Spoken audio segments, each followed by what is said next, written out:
Action. Welcome to podcast number 26. Oh, I got that one right. There we go. It is nasty out on the roads. This thaw has made the deer kind of move a little bit more. Really? Yeah, can you hear me okay? Yeah, it gets kind of deep. These AirPods went through a we see it's up real quick.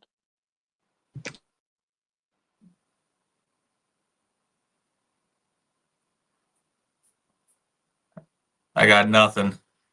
There we go. That's way better. Okay. Yeah, before it was like you were just farther away. But no, that's good.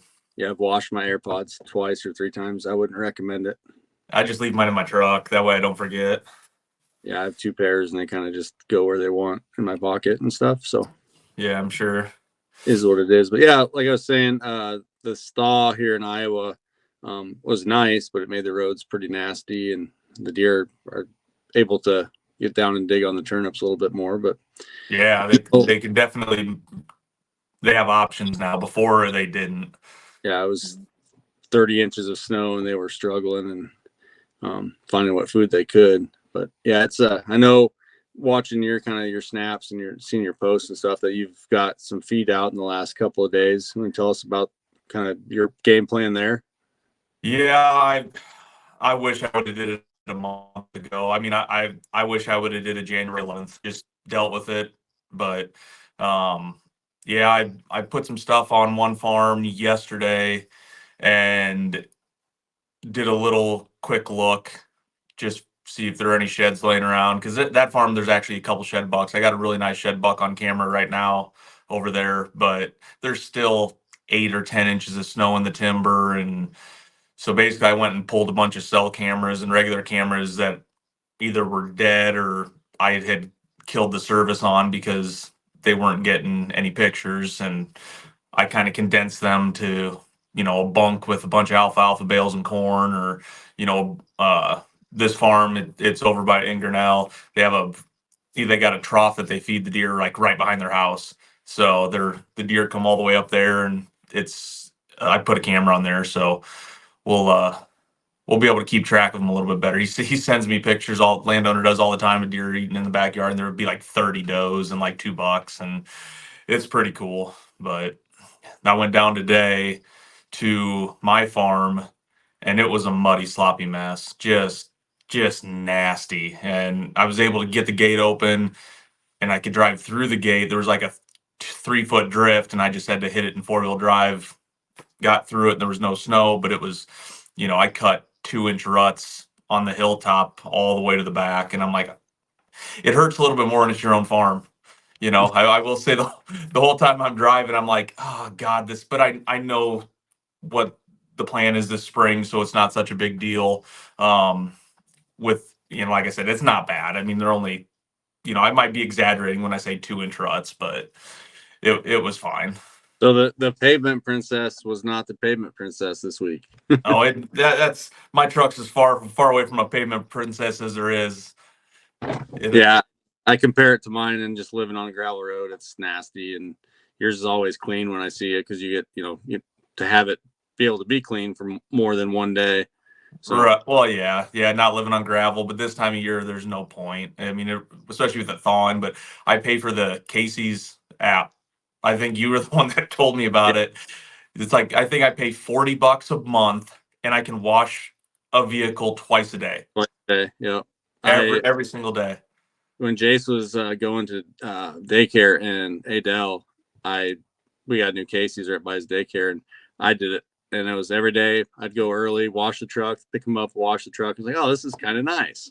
Yep. I do it in the mornings. I go to the gym, go grab a coffee, drive through there, but it was so cold they had it shut off for a while, and I'm like, it makes no sense. I was just doing it to do it, but I need to hand wash it one of these times because I have one of the new GMCs with that dual gate tailgate. I hate it. if I could pay to get a new one and just have it be solid, I would, because there all the blood and stuff gets down in there and dirt, and you shut it and then it rolls down, and I'm not a fan, and I'm not old enough yet that I need it to get in the back of the truck, so Yeah. it kind of defeats the purpose for me. Yeah. Your old Ford had the same thing that my truck's got with the step, and that's bad enough. I can imagine Yeah. having what you got too with that tailgate. So Yeah, it like I took it through the wash, and I mean I did it by hand, and I get done and I'm like, God, you can still see the blood stains on the white. I mean, it's white, so you're gonna see everything. And I'm like, God, this kind of sucks. Like I need to pay and have it professionally detailed. I think I'll probably do that once the snow's all gone. nice. Yeah, my truck is about brown right now. It's pretty nasty. As long as the wheels are clean and going down the highway, my truck's not out of balance and shaking. I'm pretty happy. So Yeah. but yeah, I did the same thing yesterday when you said you busted through the drift. I was actually talking to you on the phone. Jay and I went and put out another boss buck feeder. We've now have 2 out. I got a 200 pounder at my farm, and I think I put out 5 or 6 alfalfa bales, and there's quite a few deer coming and going. Nice. It's the first time they've seen the boss buck feeder, so they're kind of leery. I've only had one doe come up so far, and it's only been one day. But then today, Jason and I went to the family farm and put out 600 pounds of corn in the 600-pound boss buck feeder and 1 alfalfa bale. And doing so, I pulled a couple DS4K, just regular ultimates, just regular cameras, and I had on Yeah. video. And to my surprise, there was 2 really big deer, then one that Jeff shot that was really big. Yeah, And that other one, I sent you the screenshot of the one with the crazy splits one, but then the other one at night, I was like, put your head down, put your head down, put your yeah, head down. I'm like, oh, all right.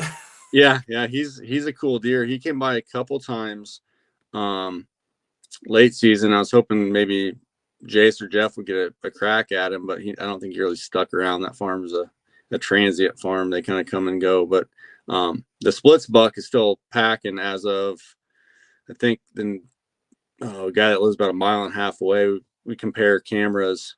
He actually listens to this podcast, so it's kind of cool, the story. Nice.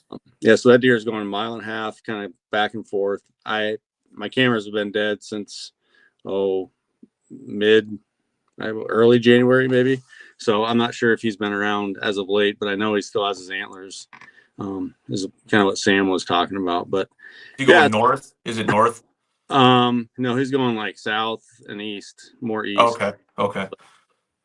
And then this morning, my cell cam plan was up, but the camera was still taking pictures, and I updated the cell plan, put on the feeder, and I was leaving, and Jeff called me, goes, there's 160 pictures that just came through. So one of them was a really nice buck this morning, which I sent the group. Nice. Hopefully he's north, hopefully comes back south. And just, you've had a lot of good luck, I think probably more than me, as far as putting out corn and alfalfa and having the deer kind of stay around. That farm never happened. I don't know. Like I wanted to get into my uncle's and do it today. Like I bought enough to do it, but nobody's been in the farm since it snowed, so the gates shut, and the road grader has went up, and it was literally like a 6 foot, like halfway up my hood. Like I can't get through it. So and it's a long way walk in there, drag in there. Like I would never have done it. And then honestly, I was like, well, I kind of want to go walk because where the mowed corn was where I shot my late muzzleloader buck. There's been a ton of deer out there, and they're starting to get half racks poking in and out and shed bucks. I'm like, I might be nice just to make a quick loop right there, but with everything with the neighbors and whatnot, I really don't feel comfortable leaving my truck on the side of the road right there. So I don't, Yep, understandable.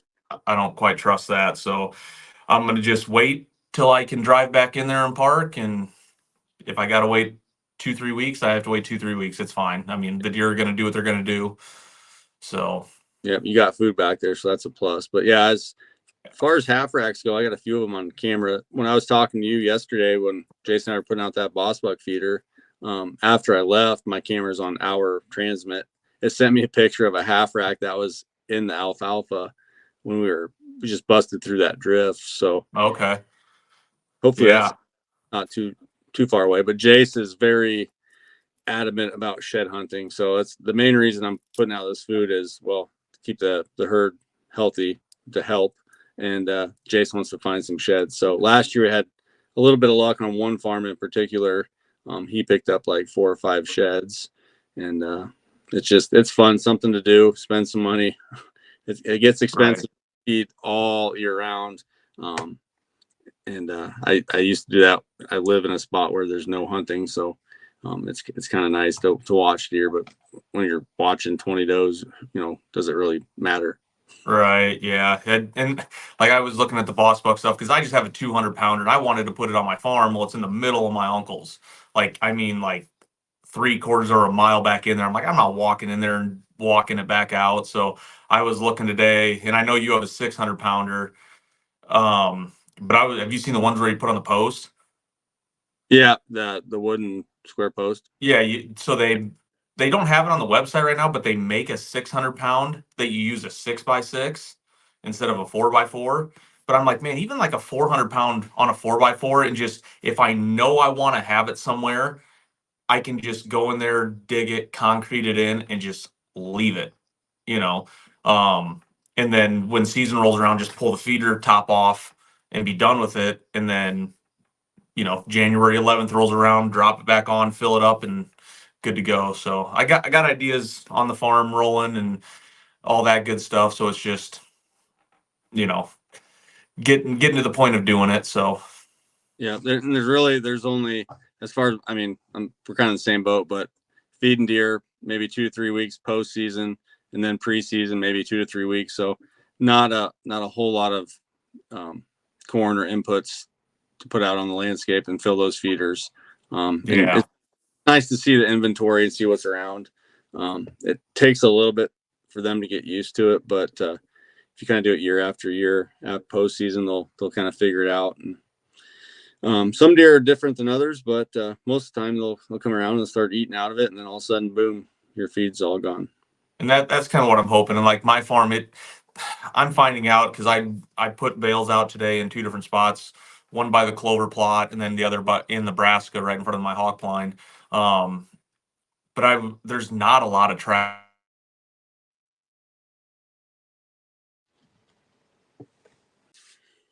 All right, I'll just intermission. I guess I'll splice that. I'll splice that back in together. But yeah, And actually, I noticed that I didn't have a lot of deer tracks like up in the cedars and all that stuff. Like there just wasn't a lot of deer tracks. on your I own, thought no on my farm. So I don't know. I don't know if they're not using it or if it was just so much snow that they didn't need to get back up in there. I thought it'd be more of like a bedding area, and there was like on the very north end of my piece. There's like it turns into like grass and whatnot. There were beds out there, so I don't know if those cedars are just. I don't know if they're going to serve the purpose I was hoping they would serve. well, you also didn't have any food, and I think everything's going to change when it's all in the CRP and Yeah. establish some of a bedding area. But I mean, 30 inches, 35 inches of snow is going to mat a lot of things down. But Oh yeah, yeah, for so, sure. And I did see. I don't know who posted it. Um, I am definitely doing this next year. They went to their cedars on like their um south facing hillsides or north facing hillsides, pretty much everywhere. And so if you have a whole cedar tree, like the bottoms like all the way around, they actually went to like the downhill side of it. And did I just make hearts? what in the world? That's awesome. And anyways, so um Give some they context would go to like to the listeners. We're doing a StreamYard video, and Jesse just tried making circle, a and apparently it radius. looked like a heart. Yeah, and the heart started going up on the screen. And so if you're watching this on YouTube, you've seen it. If you're watching on anything else or listening to it, you have no context, but now you do. So Yeah, and they went to like a section of it and they cut like the bottom row of branches, almost made like a cubby, and then they threw like like bedding underneath it, like straw or hay, to like say, "Yep, here's a bed." It's, it blocks the wind. It gives them somewhere to tuck in underneath, and I'm like, you know what? That's actually a phenomenal idea. It is for sure, and it's a little bit extra that you can do, and it doesn't take much with a Yeah, chainsaw. You just probably don't time. necessarily need. I mean, if you cut underneath the cedar, yes, is multiple rows going to maybe grow potentially, but yeah, it's something else you can definitely help. I seen the same video you're talking about, and Yeah, I it's don't remember who posted it, but I was like, you know what? I think in certain spots, because my farm doesn't have besides the one little corner that's a bunch of cedars, it doesn't. They're sporadic. Like right by my hawk blind, there's probably 25 of them, and they're pretty well established. And I'm like, and granted, that's a north facing hillside, but it's not horrible. So I think if I could get up underneath there and trim some like little bed pockets, and then this time of year buy straw or even alfalfa. I mean, you could just throw that underneath there. If you're going to do it, you might as well give them some food. And who knows if you keep a deer there or find a shed off it, it was worth it. yeah, yeah, and it like I said, it doesn't take long to trim up those branches and kind of have that mindset when you're going into it. But that's something that you kind of you know put put on your notebook to potentially do when you get all those other projects done, which you'll be busy. Yeah, like I said, my main one's getting that crossing done because I have to get that dirt from somewhere, and that's got to be the first thing is getting that crossing done because they're going to use dirt from the hill where I have to plant the CRP, so I can't really have them moving a bunch of dirt that's already planted. Yep. Yeah. So Speaking of food plots and access, the Jason and I accessed the one off the side of the road on my piece, and the evolved turnips, dude. I mean, there's some of the bigger ones. They rotted out. were they this big? Yeah. Oh, there it goes. hearts, hearts in chat. But yeah, so they were probably the size of my head, like legit. I got a big head, but those big ones turned purple, which I knew they would rot. But All right. the ones smaller, and there's literally there's turnips all over. When we had that 2-3 foot of snow, they were still digging through there and eating, Okay. and it looks like a bomb went off. It's pretty impressive. I did notice the neighbor to the west, and on the fence line up yet, there's some lath that's got ribbon on it, and he drove his side by side right over one of the lath. Was there a shed out there? I don't know. I did see in his Facebook story he found a shed. So whether he found it on mine or not, you know, it's it is what it is. But it's just a little part of me thinks, oh yeah, he just drove over that, seen a shed, grabbed it. But in reality, he probably just was driving really fast and went on my side of the fence and or my side of the property. But oh well, I have to put up some more cameras, get a fence up. Yeah, get something. And I was walking today because my property's got the gravel road and then fences on two sides, but then the back one because it's an 80. Um, my 40 and the neighbor's 40, and there's no fence line. There's an old fence from way back when that is definitely not the property line. And I have the guy on the west has a brand new fence up for cattle. So I'm pretty sure that's where the pin is on that side.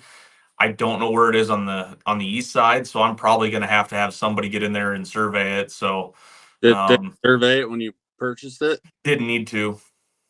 Since it's coming from Nick.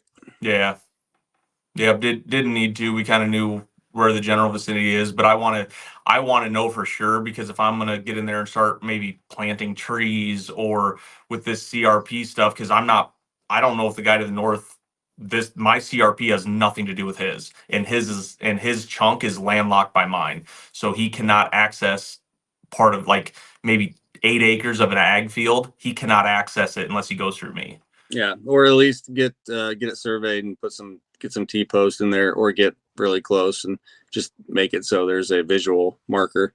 And that's what I'm gonna do. I'm not gonna go like across the field, up on top. I'll have one on both sides and just kind of be like, yep, this is the survey, have the guy come with the lath and just hey, just pound it in so I know where it's at, so I can walk it with like the Hunt Stand app, and I know, yep, this is exactly where it is. I can have a printout. Yep, this is exactly where it is. So there's no question about any of it, because Yeah. I don't want there to be an issue, especially if I start planting things and whatnot. So Yeah, and I did the same thing with the Hunt Stand app. I put pins and markers where the lath was, and it's dang near right on the money as far as east and west go on my fence line. It's within a couple feet, so that was nice. you know, but yeah, it's fun. It's we're gonna have a lot of projects, especially you. Yeah. One of our goals this year, we have a lot of time to do it before deer season, but we're going to put in some ponds. If you maybe want to mention that new sponsor, and kind of what we're going to do with those. Yeah, yeah, we're in the final process. Everything's not 100% like logistically all figured out, but um Earth Pond, they got a pretty cool system set up where they're basically fiberglass ponds. Their whole thing is it's they're shallower, but they're almost like a flower petal where they go way out, so they're wide, so they cover more surface area for rain to fill them and whatnot. But you're not having to dig down 3 feet. You're digging down 12 inches, and everything will lay flush. And I think you've seen a lot of them lately in the last, 5 years, people digging ponds or putting in water holes right by their stands. It's just one more added feature to get a deer to come there. So I think it'll be beneficial. I've actually found the perfect spot to put mine where when I was walking today, because I actually have almost like a runoff right on the edge of my clover plot, and it's full of water right now. There's 12 inches of water in this basically vein that comes through. So I'm actually going to try to recess mine deep enough that it will fill off of that. When we get it won't constantly fill, but when we get rain and it comes down the huge, down the field, down the waterway and flows, it'll fill it up. Yeah, and the one thing I've done a couple of them with a runoff that way, and the first one I ever did was I was looking at the topography of the alfalfa field. It was corn at the time, and it was coming off the side hill and cutting, but there's enough vegetation to slow it down, and it all runs. And there was still water last year when there's hardly any water in the creek in my little tub.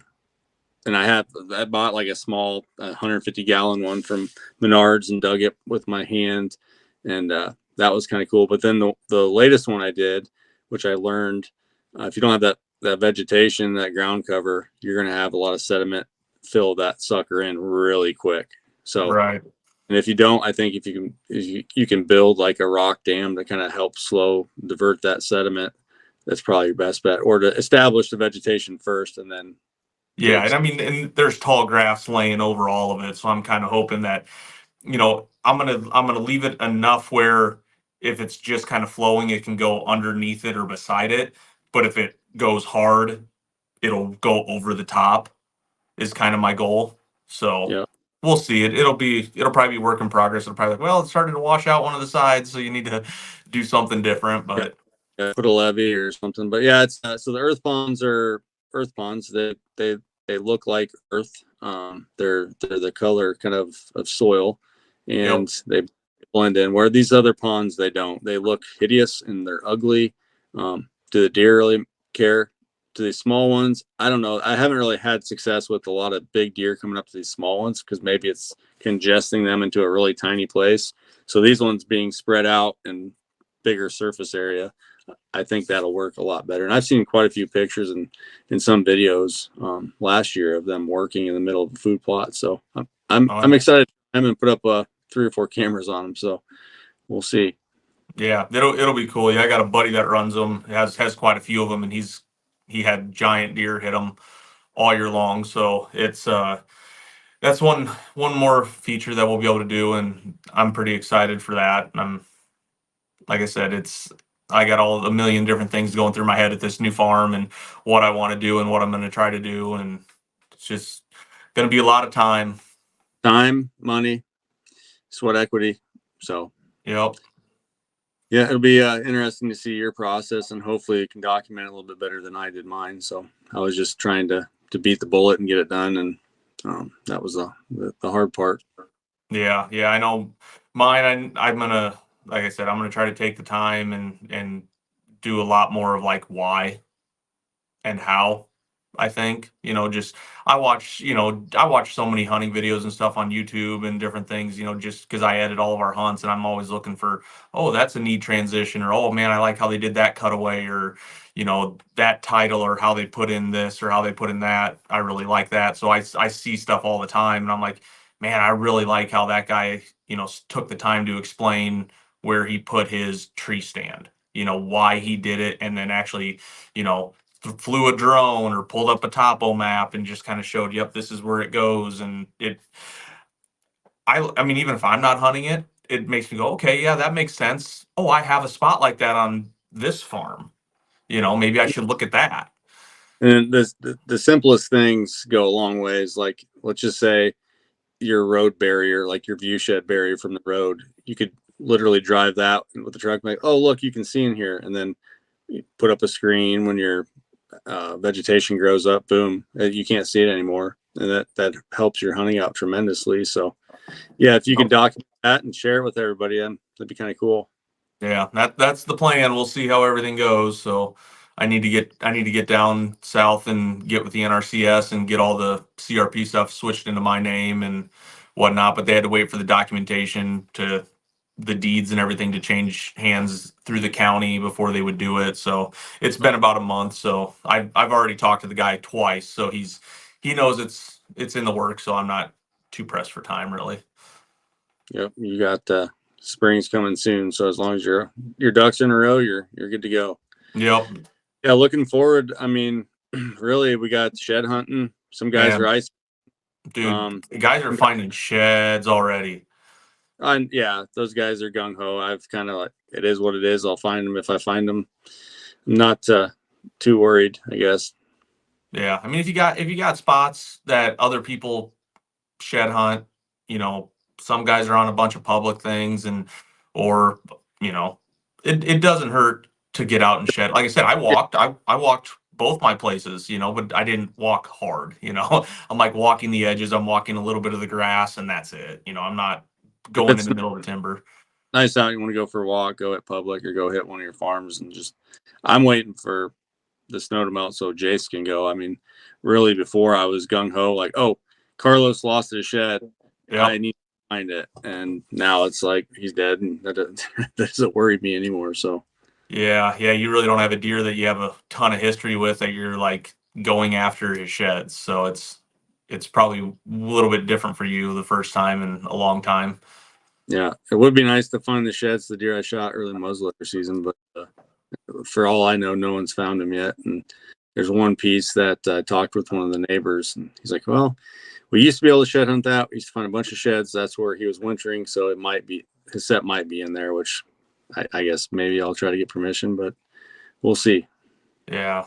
Yep. So I think I'm gonna have enough to push out our first video this week. Turkeys. Sheds. Oh, sheds. Oh, wow. Yeah. Yep. There's probably 3 or 4 guys that have found. I mean, I bet you between those 4 guys, they found over a dozen sheds in the last 2 days. And one was huge. Yeah, one was huge. Hopefully I understand people keeping reserve on a few things and not want it to be public. So if he decides not to push that out and doesn't want it on a video, I'll respect him because I Yeah. think it's pretty big. Yeah. Large. And you guys maybe won't see that till the deer's actually dead. So, Right. Yeah. And that's the thing. If someone finds a shed off of a giant deer and they're like, hey, I don't want everybody to know this, then we respect it and yep, let's just put it in the hard drive and it sits there. You you know. guys out. But I mean, I was the same way when I was hunting Newt when I found his 89. Right.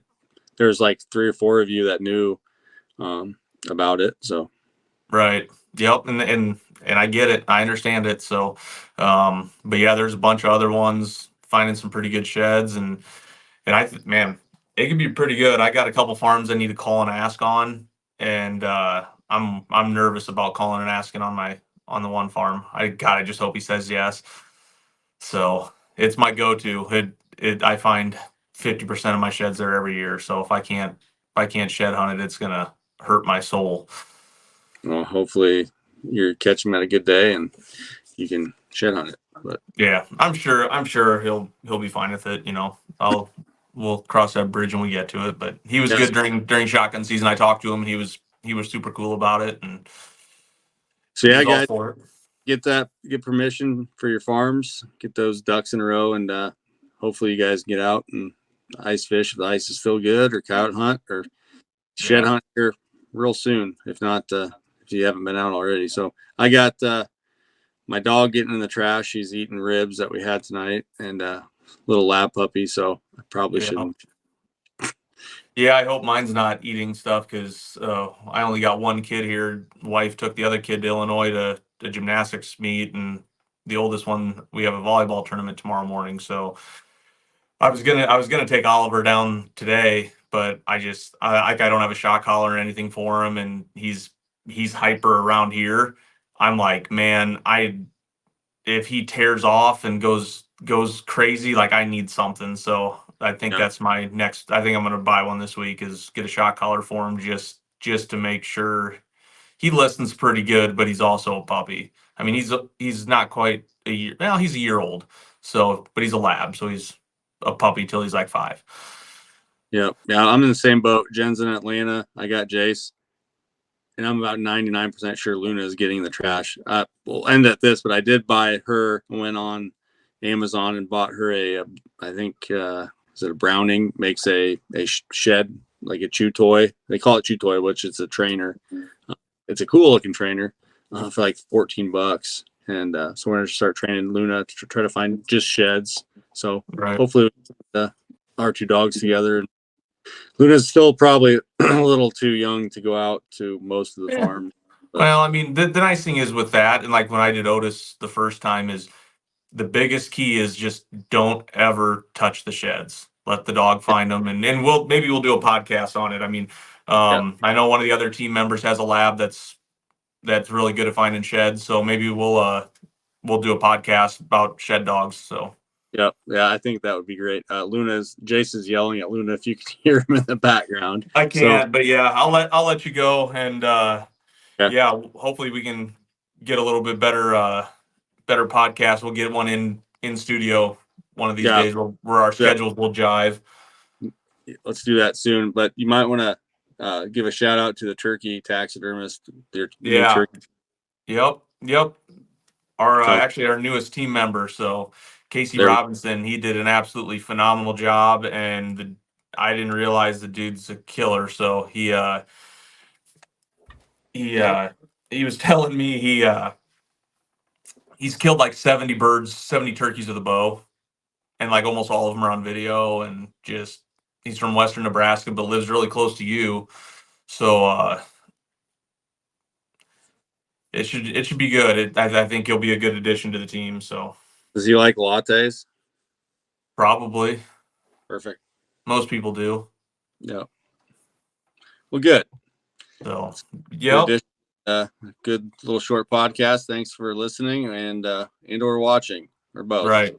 Yep, sounds good. We'll be in touch. We'll be here again next Sunday. So All righty. thanks. Lights, camera, action.